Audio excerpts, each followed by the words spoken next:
അപ്പോൾ നമ്മൾ ചോറ് കഴിക്കാൻ വേണ്ടിയിട്ട് പോവാണ്. അപ്പോൾ നമുക്കിന്ന് ചോറിൻ്റെ കൂടെ ഉള്ളത് നല്ല സ്പെഷ്യൽ കുരുമുളക് ഇട്ടിട്ട് വറ്റിച്ച ബീഫാണ്. ഒരു രക്ഷയില്ലാത്ത ടേസ്റ്റ് തന്നെയായിരുന്നു. ശരിക്കും പൊറോട്ടയും ബീഫാണ് കോമ്പിനേഷൻ. പക്ഷെ നമ്മൾ ഇന്ന് വേറൊരു കറിയും ഇല്ലാത്ത കാരണം ചോറിൻ്റെ കൂടെ നമ്മൾ ബീഫാണ് കഴിക്കാൻ പോകുന്നത്.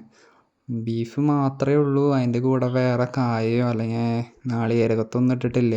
അതുകൊണ്ട് കുറച്ച് ക്വാണ്ടിറ്റി കുറവായിരുന്നു, പക്ഷേ ടേസ്റ്റ് ഉഗ്രനായിരുന്നു. അമ്മ ഉണ്ടാക്കിയത് കൊണ്ട് പ്രത്യേക ടേസ്റ്റ് ആയിരുന്നു. നമ്മളെപ്പോഴും മാക്സിമം വീട്ടിൽ നിന്ന് ഫുഡ് കഴിക്കാനായിട്ട് നോക്കുക. കാരണം ഇപ്പോഴത്തെ കാലത്ത് ഫുഡ് പോയ്സണും കാര്യങ്ങളൊക്കെ പുറത്തുനിന്ന് ഫുഡ് കഴിച്ച് കഴിഞ്ഞാൽ നല്ല ഹോട്ടലിൽ നോക്കി കഴിക്കുകയാണെങ്കിൽ കുഴപ്പമില്ല, അല്ലാന്നുണ്ടെങ്കിൽ വരാനായിട്ട് ചാൻസ് കൂടുതലാണ്. അപ്പോൾ നമ്മളിപ്പോൾ കഴിക്കാൻ വേണ്ടിയിട്ട് പോവാണ്. അപ്പോൾ നമ്മൾ ഒരു ഉരുള ഉരുട്ടിയിട്ട് പിന്നെ അതിൻ്റെ കൂടെ കുറച്ച് ബീഫ് ഫില്ല് ചെയ്ത് കഴിക്കാൻ വേണ്ടിയിട്ട് പോവാണ്. അപ്പോൾ ഒരു രക്ഷയില്ലാത്ത ടേസ്റ്റ് ആയിരുന്നു. അടുപ്പിൽ വെച്ചതാണ്, അതുകൊണ്ട് പ്രത്യേക ടേസ്റ്റ് ആയിരുന്നു. അപ്പോൾ വീഡിയോ ഇഷ്ടപ്പെട്ടെങ്കിൽ ലൈക്ക് ചെയ്യുക,